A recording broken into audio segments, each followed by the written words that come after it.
Frontex is the European Border Agency. How did it come into existence? And what does it do? And why is this essentially evil? Hang on, we'll get to all this right now.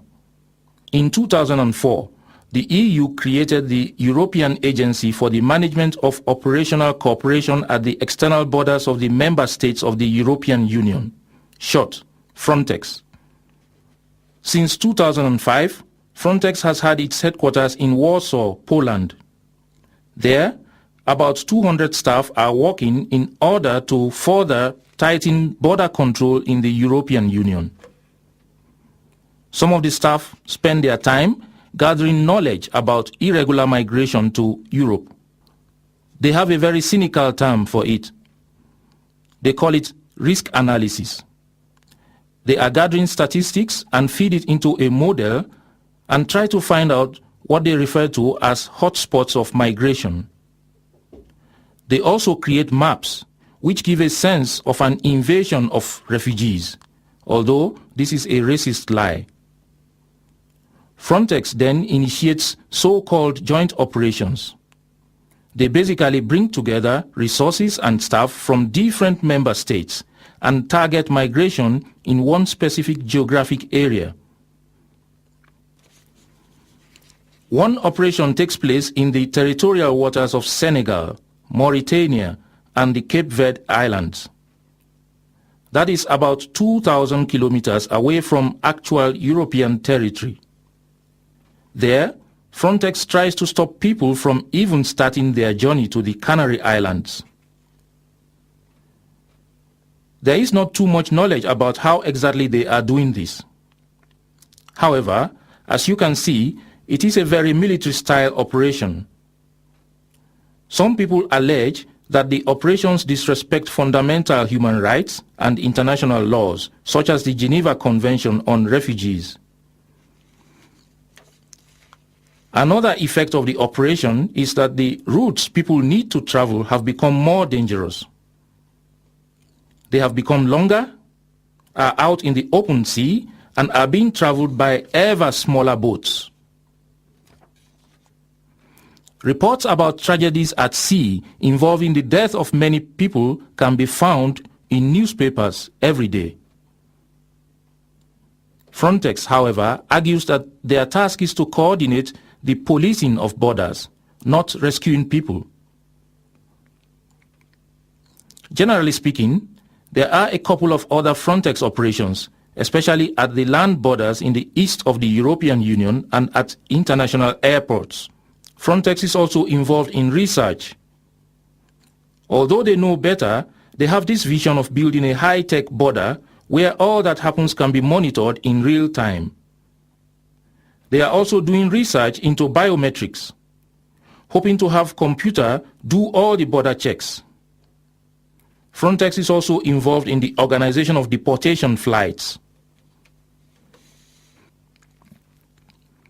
If you believe that all people should have the right to freely roam the globe, all this is pretty bad.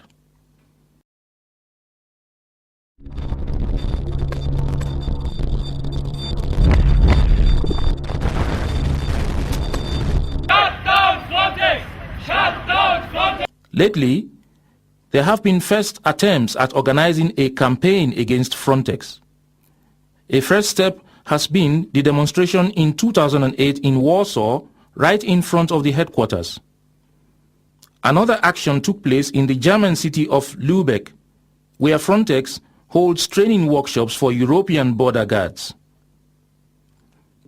There have been actions in places as far away but severely affected by Frontex, such as Mali and Mauritania.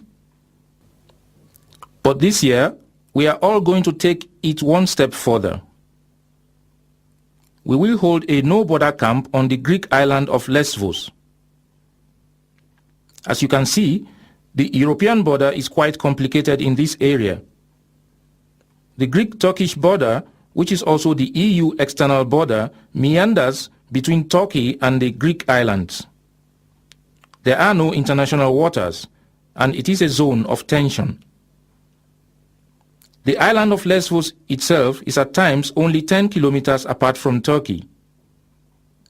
it comes as no surprise that a lot of refugees and migrants try to cross the Aegean Sea with small boats at night.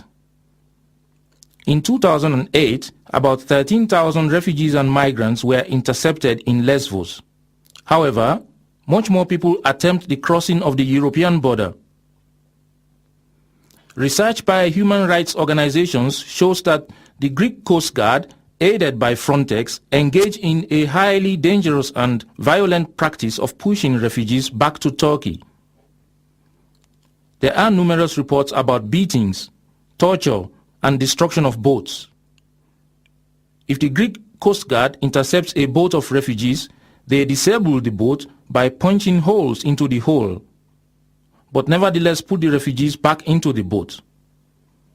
They are playing with the lives of people that have fled to protect their very lives.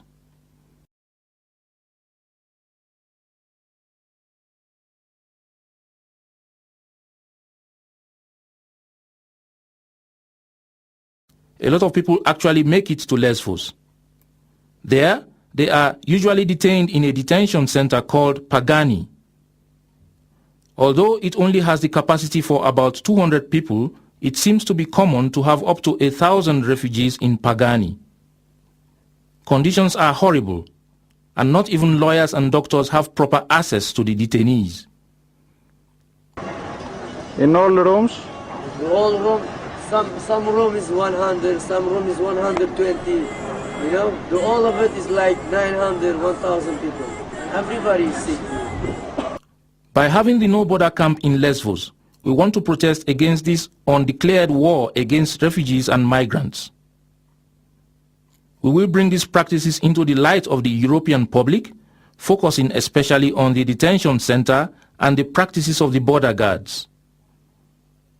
Lesvos is just one spot on the European border where crimes against refugees and migrants are being committed every day. Although we want to talk about the specific Greek conditions, our resistance is directed against the EU external border as a whole and the European Border Agency Frontex. For this reason, the camp will also be a place for networking and discussion. Join the NoBorder camp in Lesvos. Repression has no place on our boat.